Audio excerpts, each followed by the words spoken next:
Record on this.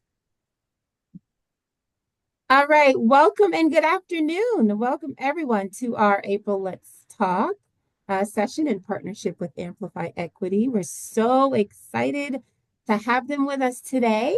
We are calling this program Empowering Change, a conversation with Amplify Equity of community impact and support programs. So we're going to learn all about the wonderful resources and programs that they have to offer our community.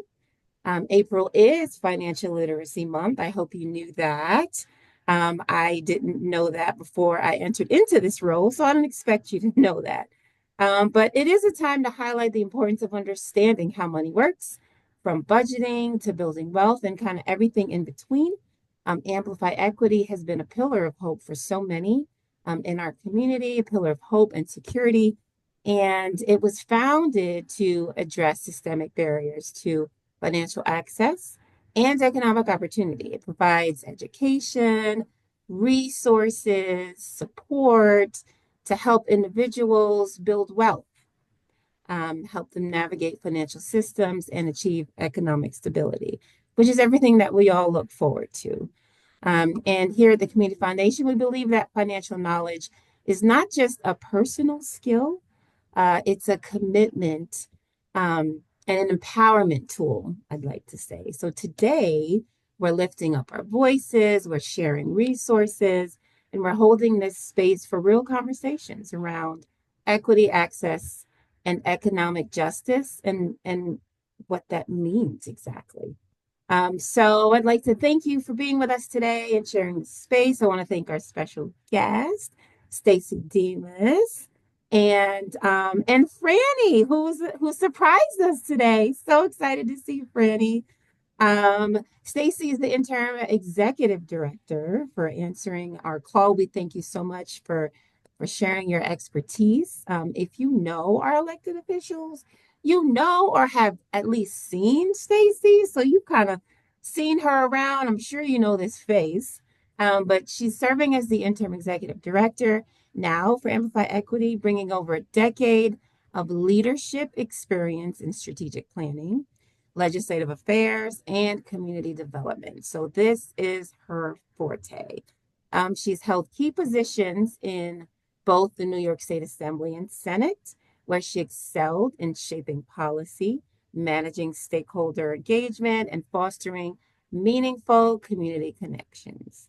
Stacy has a long history of community involvement, including serving as treasurer for the Latino Civic Association of Tompkins County, where she supports the organization's mission to foster unity, strengthen Latino identity, and promote cultural pride and civic engagement. She also co-organizes the annual Latina Festa during Hispanic Heritage Month. Previously, she was a member of the Women's Fund Advisory Committee of the Community Foundation of Tompkins County. Yay to that. Stacy's passion for breaking down barriers and creating pathways to financial stability aligns closely with Amplify Equity's mission of equipping entrepreneurs with tools, education, and access to capital for lasting economic growth. Outside of her professional work, Stacy is a proud mother of two and a strong advocate for diversity inclusion and community empowerment.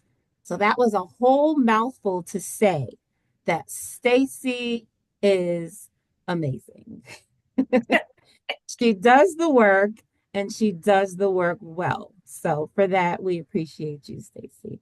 And as we begin, let's ground ourselves in the values that shape this space.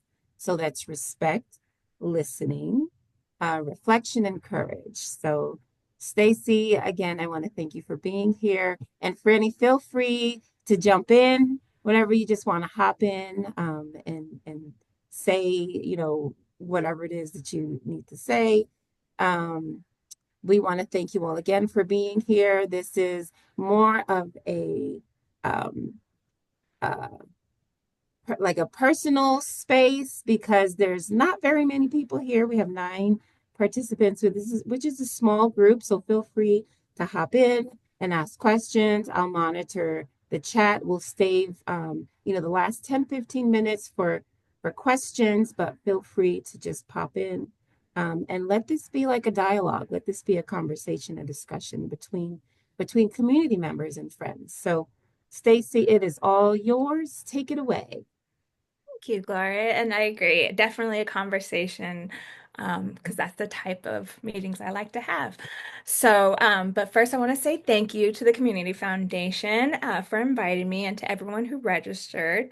I am Stacy Demas, and I am honored to serve as the interim executive director at Amplify Equity. My work has always been about empowering underserved communities, and today I'm excited to share how Amplify Equity supports entrepreneurs and micro businesses.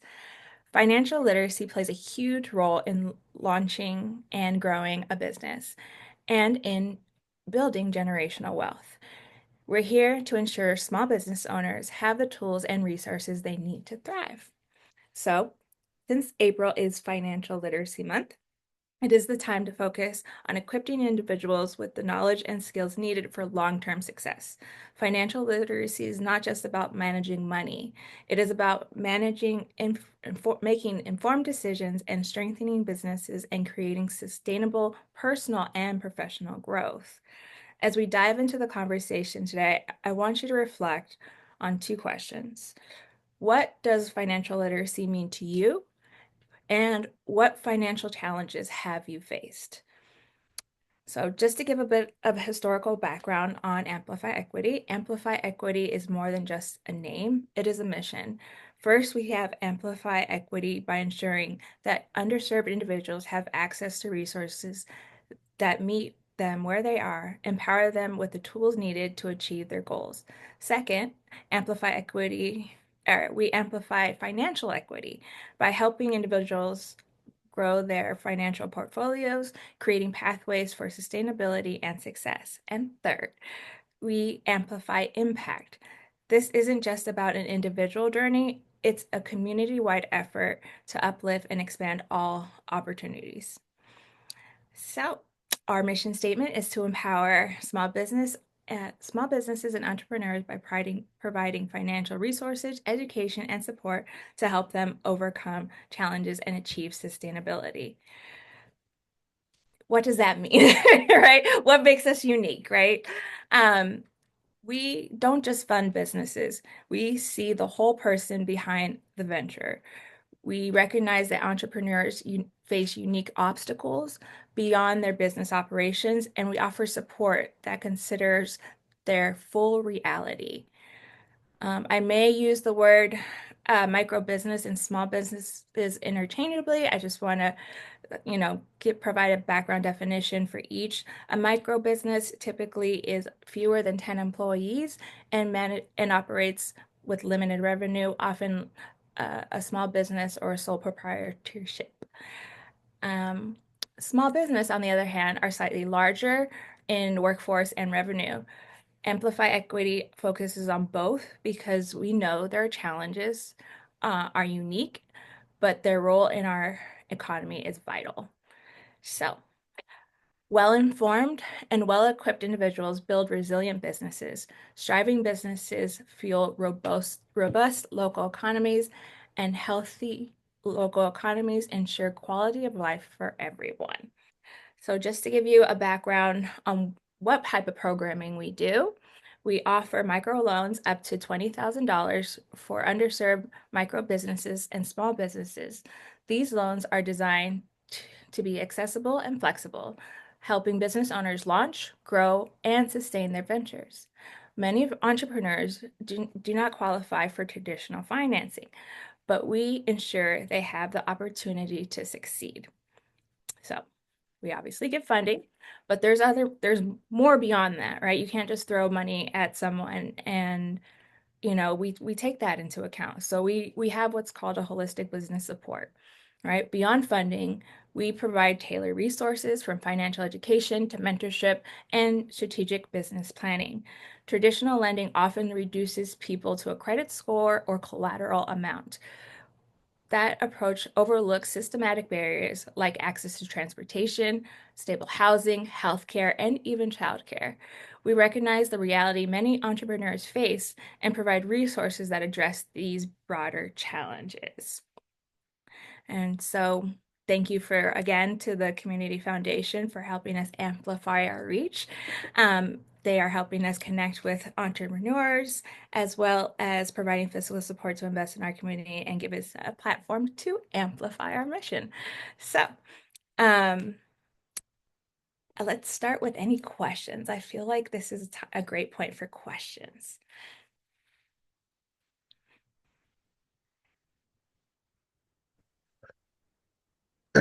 I guess I can come off camera. I'm not sipping or eating my food right now.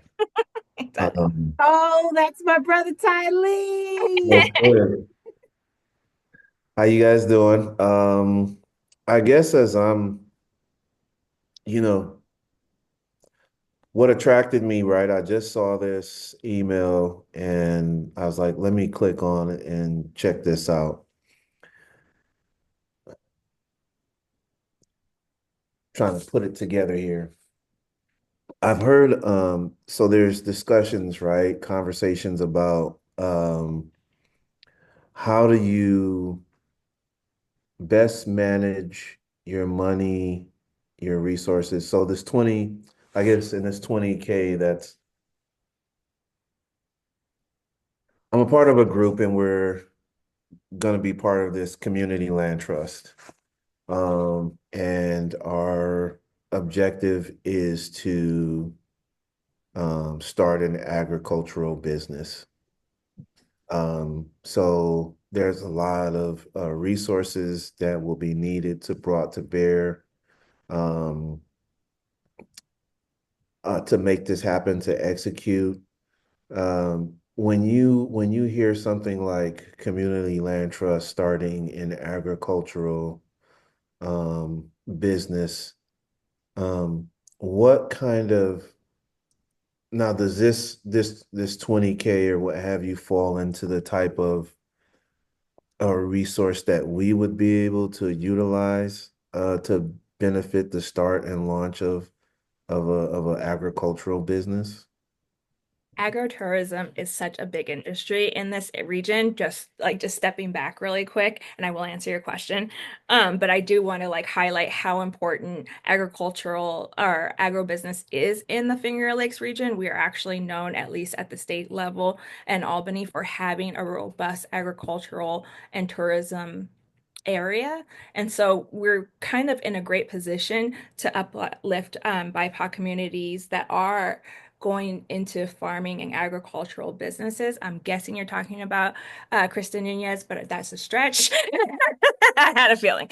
And so, of course, I'll do anything to support her. So, just as a side note on that one, but it is really vital and important to have a community land trust. I talk to a lot of people, and a lot of people want to have this community hub, essentially, for a lack of a better term, where people can come and have like workshops, not just about farming, but like the whole health, right? Like understanding like no piece is individual. Some people would like a large piece of land where they can put affordable housing, agriculture, um, a daycare. And so like people I think are moving towards this out of the box thinking of like how do we sustain our economy and how do we get into industries where we don't usually see people like us, right? And Krista is amazing at doing that.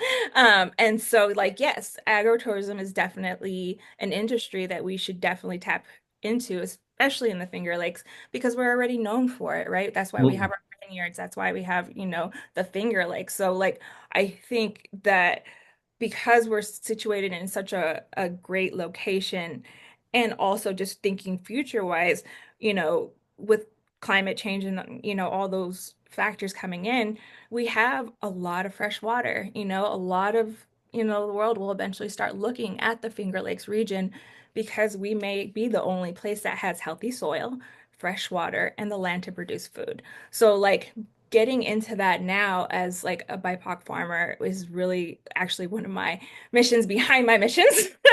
And ensuring that that land is available because it takes about 20 acres of land to produce food for one person for 1 year on average. And so that's a lot of land and food. And so we really got to start having that forward discussion and forward thinking of, how can we support um can support that growth. And now, like backing, coming more into the recent time, yes, making sure that people of color own land. Like land is generational wealth. I think that's one thing that is sometimes taken for granted by some. Like it's I didn't grow up in a place where like I always had stable housing, right? And I never realized how important it is to a child's psyche to have a stable home. It's the strangest thing to me because it seems so basic on so many levels, but yet so many children live without that. So it's like having this piece of land, having this anchor, having this foundation, impacts so much more than just the land. And so for me, like we do what's called character-based lending. So we're not going to look at the credit score. We're not going to, look at like how much collateral do you have? Because we are fully aware that, there were systems in place that prevented that from happening. I mean, it is no secret that Tompkins County was redlined, so, we have to remember the history even in this region, as progressive as it is, that we still have a lot of barriers to bring down. And I definitely fully support investing in land acquisition. So I so to and then I had another question regarding so this is about like building generational wealth. So I'm hearing a lot, but I don't know where to get the education on. So as you know, right, Krista Nunez invited us into this opportunity. Yeah, we want to really take advantage of it. We're learning as we go. Um, but individually, this education on having a trust or irrevocable trust or these differences in these different types of trusts, how you can protect your assets. Um, so the trust is one, and then there's um, this. So when my mother passed away when I was 16, I got maybe like two checks in the mail from Social Security. And then that was it. And something happened with the life insurance. And so I guess this question is coming up because I'm thinking of the lack of because there wasn't assigned or whatever for life insurance that there was no resources and my dad just didn't have the wherewithal to kind of fight for it. Um, but I have heard that there are types of life insurance that you can get that you can actually use as a investment tool while you're alive that you can pull from it and use it. And so I just see that as another area that I'd like to learn about. I'm not sure if this organization does any of that, but just the basics of of trust um, and life insurance, all of these economic tools that the wealthy have been using forever, but I'm just now learning about. So, and I don't need, I'm just hearing about it. I'm not learning about it because there's so much information out there. Who do you listen to? Who can help guide you through the process of doing that, making it happen? I heard that uh there's requirements to get into those types of life insurance policies. One of them is that your blood pressure has to be at a certain level. And I'm like, wow, we as African Americans have been put at a disadvantage when you talk about blood pressure because recent studies have come out that shown that we're passing on a legacy of intergenerational trauma through slavery that makes our blood pressure just the way that it is. And so, like, how do we navigate a system that is seeking to disqualify us from access to these resources?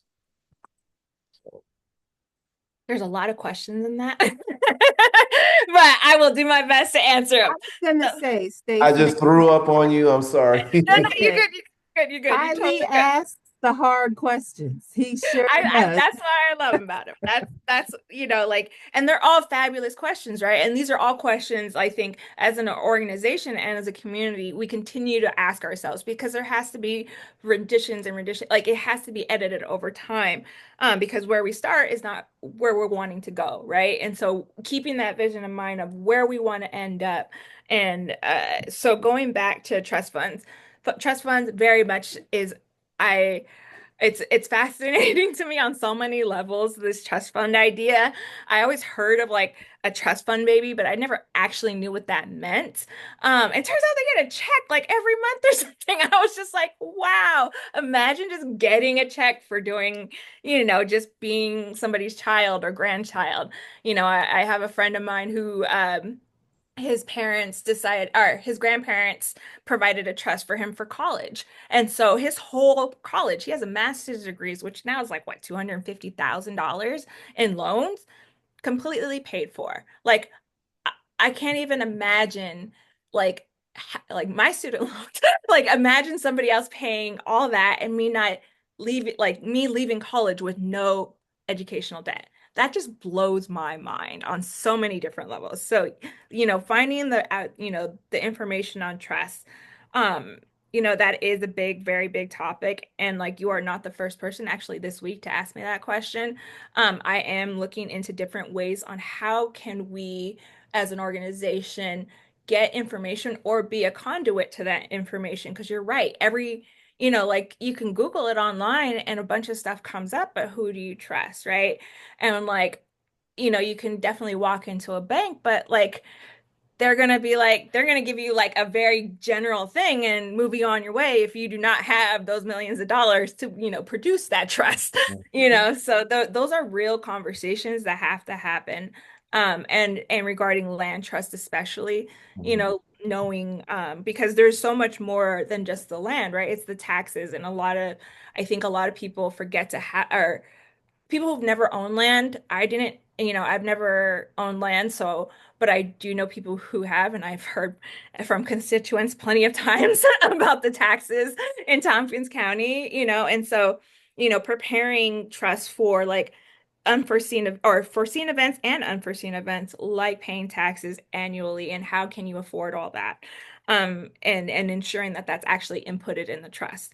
And then for the two for the life insurance information, I have no idea. I'm not going to pretend like I understand any of that.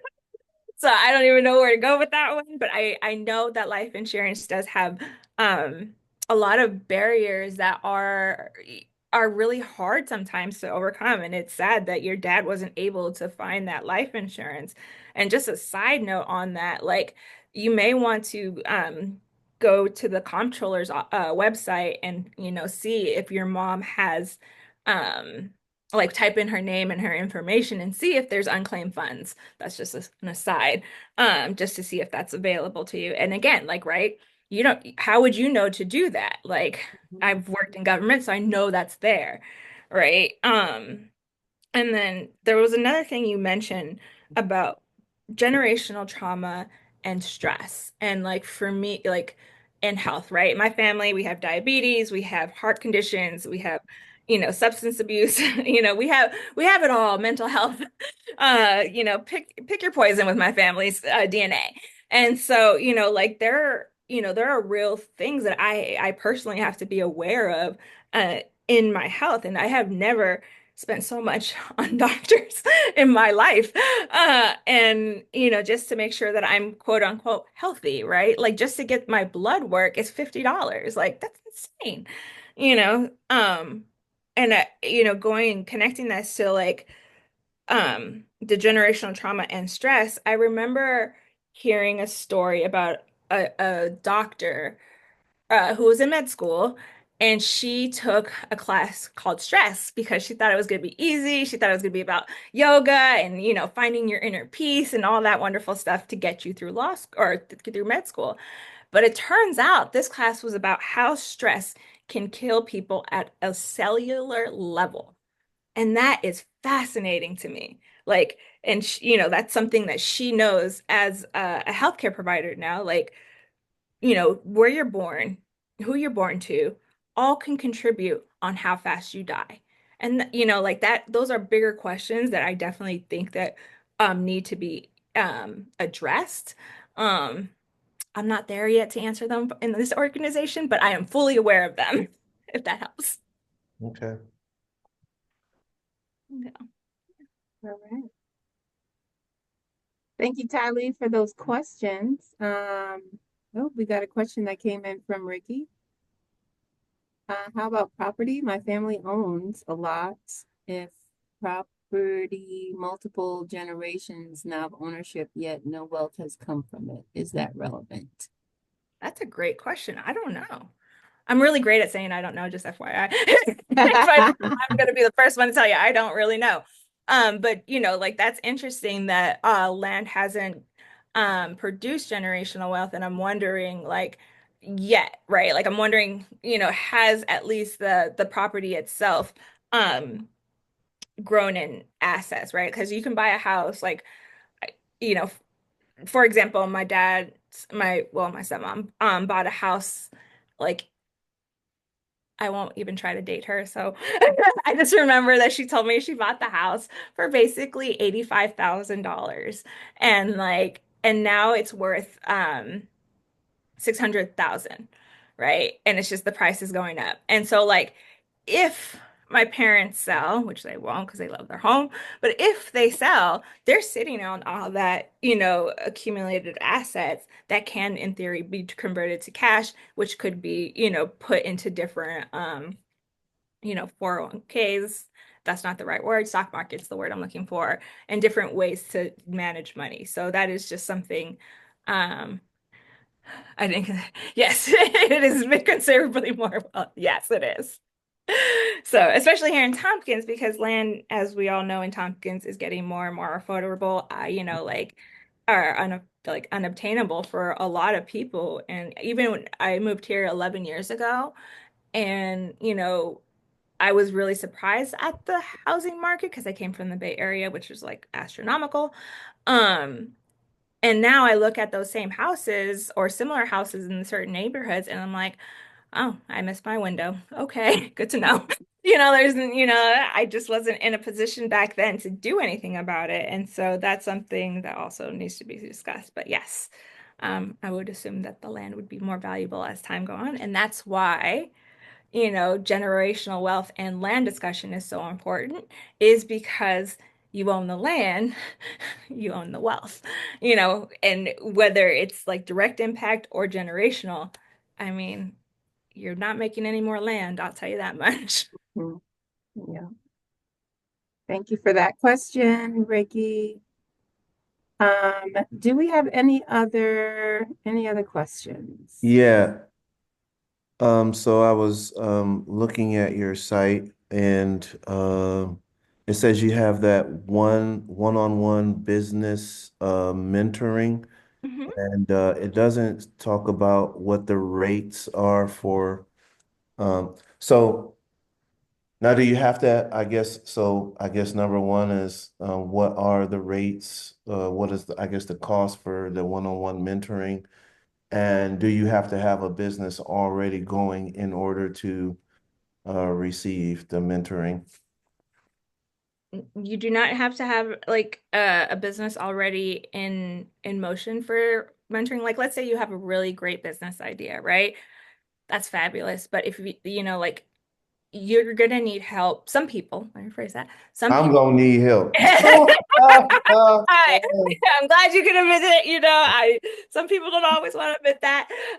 But so like coming up with the business plan, and like thinking long term of like, okay, you might qualify for this micro loan through us, which is like, a great start. But eventually, if you want to expand and grow and go to the fiscal or the financial goals that you want, you may need to transition to traditional lending. And so, Mm, like, ideally, we set the foundation for you to be able to go into those higher, brackets of lending where yeah, they can offer you $250,000 in the loan or $300,000, but not at a point where like you don't know what you're signing up for, right? yeah. Like, like if you're going in there and they're like, oh, we're going to charge you 20% interest, like I'd be like, no, thank you, but like Mm, recognizing that,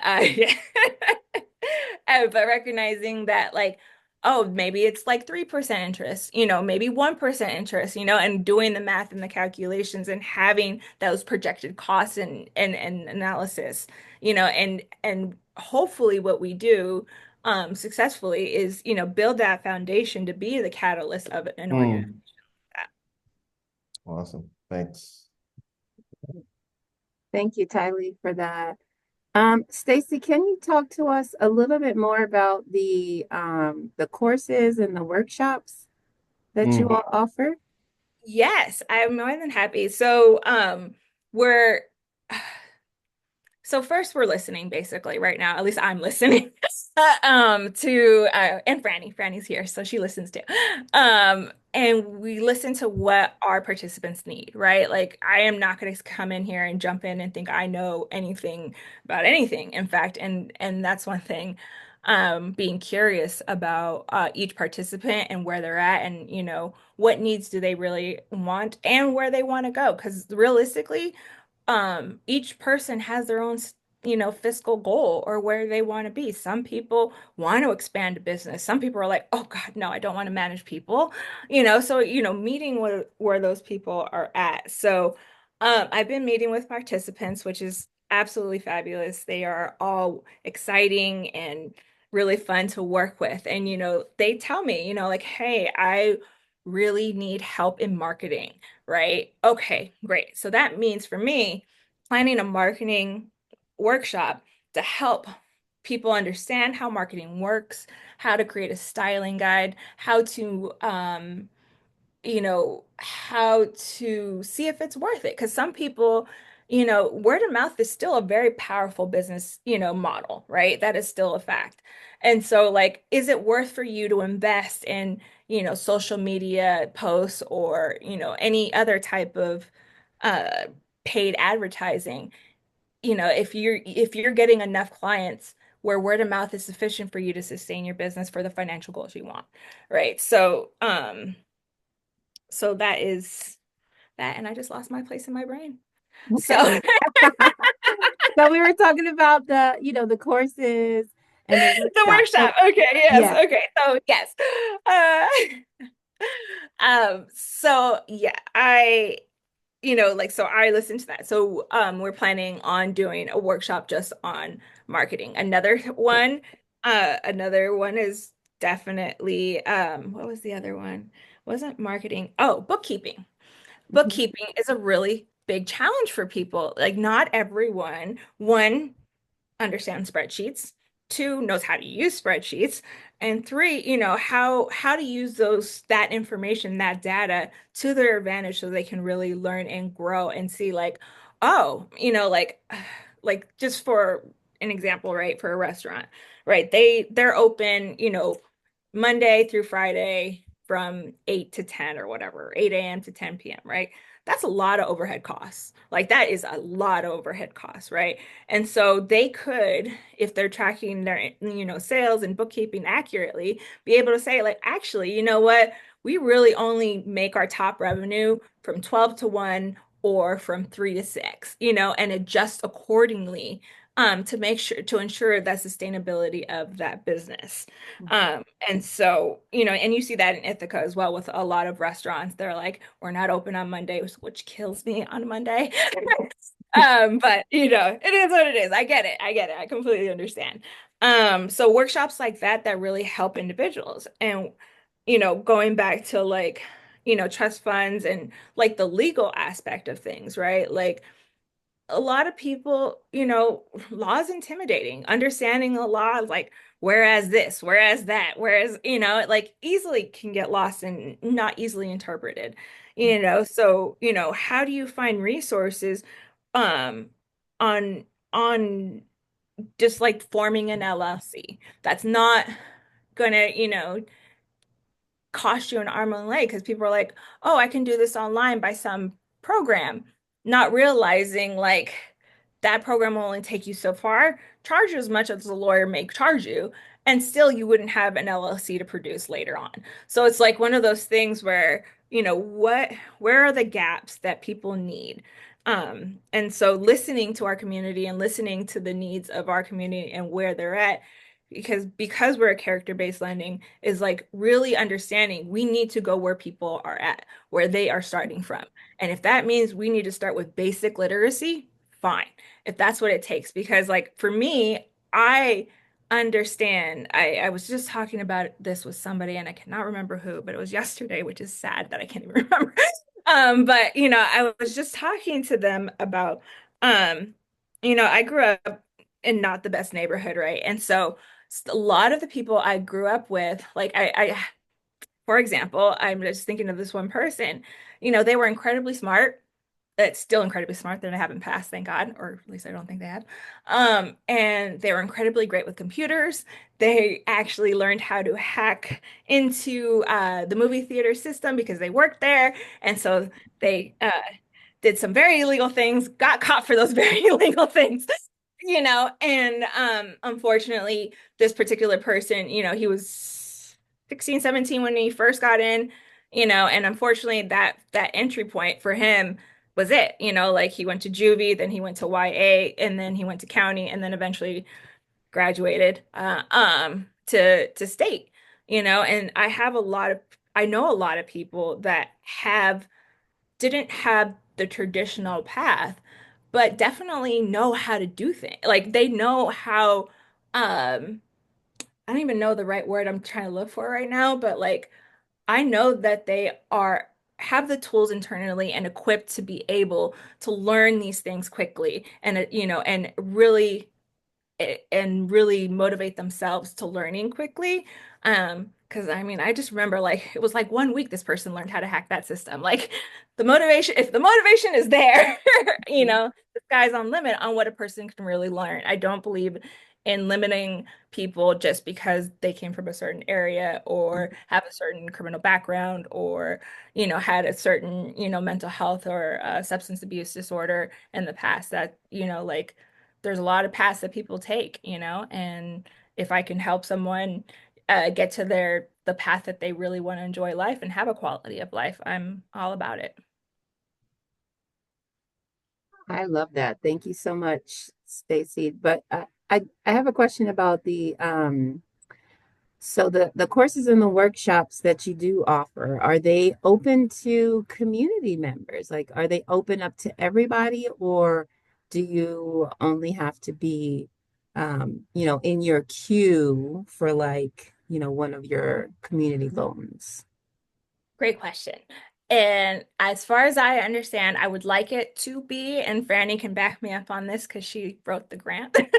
So she knows way more details on that. But as far as I understand, they're definitely welcome to the community.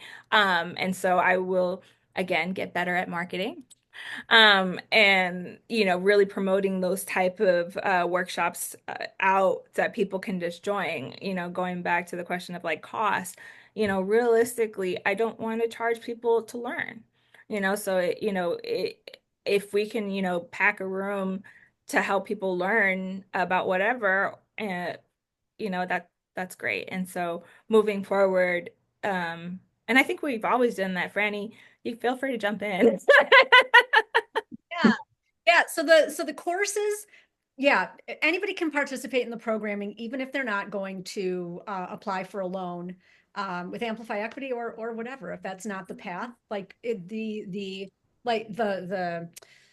the community and the sharing of knowledge. And that's the important thing for us. And so all of the business courses, you would just need to email us and kind of get set up in our system to access those. But they're online, they're self-paced, and they're free. Workshops have currently so far been in person at our headquarters in Elmira. But we are going to soon begin mobile workshops, which will travel throughout the counties that we serve, including Tompkins.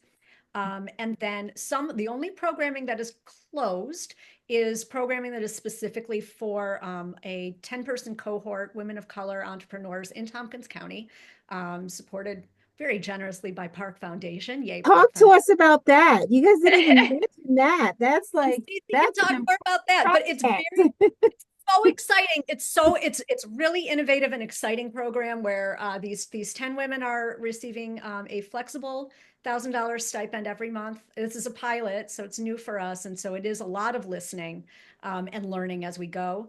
And so these women went through an application process, and now they're going through this 10-month pilot program where they're going to help us figure out what about it is working well and what needs to be improved and all that. And so there is some programming specifically for that cohort, but otherwise it's all open. Come and join and hang out and learn stuff and share stuff. I love that. Thank you And that's so why I much. have Thank you, Franny, for that. Do we have any other questions?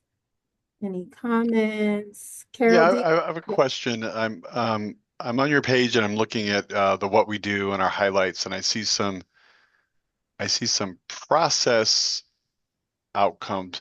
I'm wondering what sort of data you have to share with results and achievements and accomplishments you've had. I see you have 105 jobs created or saved, so that makes me interested. But I want to know a little bit more about how, as a funder, I'm always thinking about evaluating what are the results, not just the process, but what are the outcomes. Can you say more about that? I'll still pass it to Franny. Yes, and I will qualify this by saying I don't have it all pulled up in front of me. I'm looking at what you're looking at. But in terms of what the measurable outcomes are, this is something that we're also, developing, having been doing this programming since 2021 now, since late 2021. We're really figuring out what questions we need to be asking and what data we need to be gathering. So in terms of outcomes, it's a lot of again, it's a lot of qualitative feedback. In terms of the quantitative data, it's looking at what is happening with revenue, business revenue, both net and gross, because they tell a bit of a different story depending on which number you're looking at.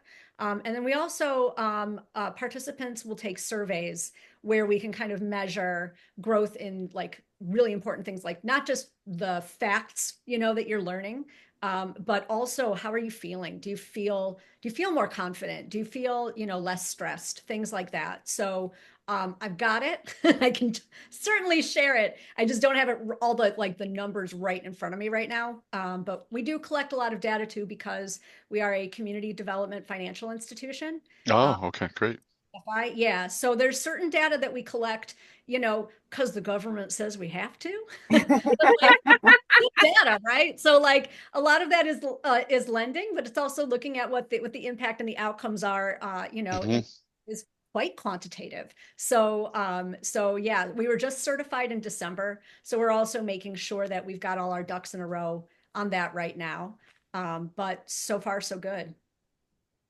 And Franny's been crushing it. Yeah. Great. Okay. And then another quick question. Can you say a little bit about how you pay for what it is you do? Who funds you? Do people, are individual donors or businesses giving you support, federal Yes. Go government, ahead, Franny. if there's one left anymore? Yeah. Local philanthropy. I'm curious about how you pay for what it is you do. That is such a wonderful question. And as the director of development, it's my favorite question. No, it's not my favorite, but it's just, it's a good question. Yes. So, I mean, Community Foundation of Tompkins County, our heart skips a beat. Yay. Thank you so much for your support. That's not why I asked the question. But In this room, I have to express gratitude to your Yeah. foundation. Well, That's we should be illegal. funding. We should be funding you. Yes. Well, thank you. Thank you.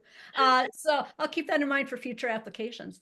Yes, but this community foundation of Elmira Corning and the Finger Lakes. I'm looking at, I don't want to forget anybody, Community Foundation for South Central New York, and Eugenie Foundation, the Appalachian Regional Commission, Hilliard Foundation, Park Foundation, is a big contributor, and we're super, super grateful for them.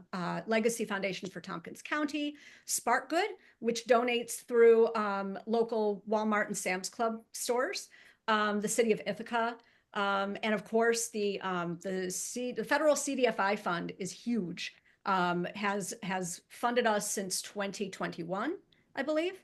Yes, 2021 was the first award, and so they've provided invaluable capacity building support. And so understanding what's happening right now in terms of the uncertainty in federal funding levels and things like that, we're working on, what we should be working on anyway, right? Which is reducing reliance on federal and government funding, really leaning into local, again, listening to the community, and making sure that what we're doing is aligned with community needs, and that it has, good impact, and that we are a valuable resource for our community, and giving back just as much as we receive. Thank you. Thank you. Thank you so much. I have one question. I know that you all were kind of like an arm of AFCU in your beginnings. What made you decide that you needed to be an organization on its own? Wow. The history behind that, it turns out it's always been its own its own entity. I was the wonderful thing about coming on to something is you get to read all the legacy paperwork. And so it turns out that yes, while AFCU kind of was like, we have this gap. We know this community gap of like, we have people who would like to apply for loans, but unfortunately, because of traditional lending constraints and just state and federal regulations, we are unable to lend to them. So they decided to help create a nonprofit that will fill that gap for them, and help people to facilitate, like I said, that expanding into traditional lending. So they were like the birth of the idea, and then Amplify Equity, which has gone through a few different renditions of naming conventions, but it's always been its own entity. But now it's what's the word I'm looking for, Franny? Fully independent. There you go. Thank you. It was an entity with a management agreement. And so then, but in determining, the board of directors determining that the best course for Amplify Equity was to become a certified CDFI, that required achieving independence, and having the two entities be fully separated with good friends, right? Like, it's like, we're not like, see you guys later. But to be two separate entities so that Amplify Equity could become a certified CDFI. So you've mentioned CDFI twice. What exactly does that mean? That's a good question. It's like it's the best and most unfortunately best kept secret. So a community development financial institution it's a federally designated institution that could be, it's a credit union or a loan fund, or another one that I forgot. Apologies for that. But the mission is to provide financing and support to underserved communities, and that is what we exist to do. And I would really encourage, AFCU is also a CDFI, and so I would really encourage everyone to check out what this industry is all about.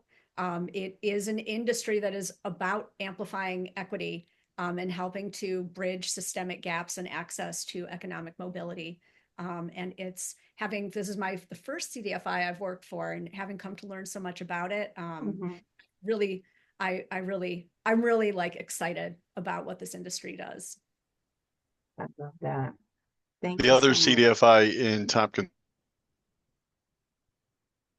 County is Ithaca Neighborhood Housing Service.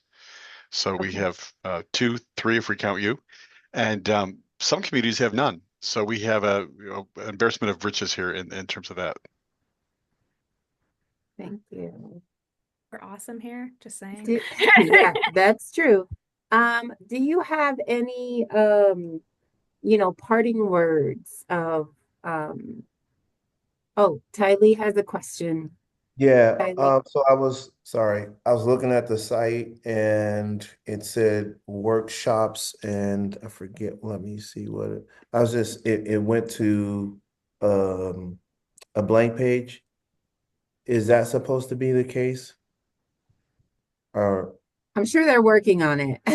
okay. Um yeah, so I guess is there a way to be able to see I guess if you could pass on to us what workshops and trainings, or does this mean that we should come to you to see what's available? Could you Uh, send me a link to the blank page and then I'll figure out what's happening on our end? I really Yeah. appreciate that. Thank you. Thanks. So it's on your home page, Franny. And then when you scroll down to business courses and workshops, the learn more. Got it. We will fix that. Thank you. Yeah. Yes. Yeah. All right. Thanks, Tylee, for that question. Yes, I thank was you for saying, catching that. Stacy, do you have a like a call to action, like a do this or like question that or just something for us to think about I love call to before we leave? actions, just Yeah. FYI.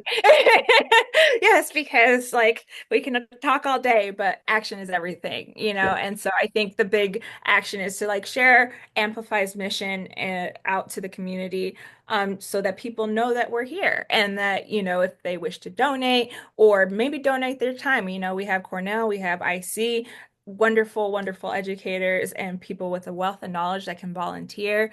Like we will take it all. And so just the call to action is to amplify our presence. I love that. Thank you so much. Well, you've heard it here. For those that are joining us today, thank you so much. And for those that are watching, thank you for sharing this space with us.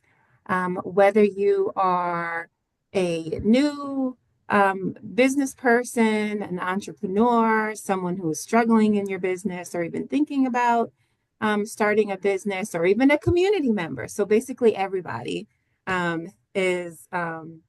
Is welcome to reach out to Amplify Equity for information and for resources. So, They Stacy can and Franny, thank you so much for being here with us today. George, thank you for joining us. Everyone on the call, thank you for being here. And if you have any questions, feel free to send me an email. My email is all over the place. You can find information at cftompkins.org, or you can go to amplifyequity.com, and they will support you as well. So thank you so much and enjoy the rest of your afternoon. Take care. Thank you so much. Thank you.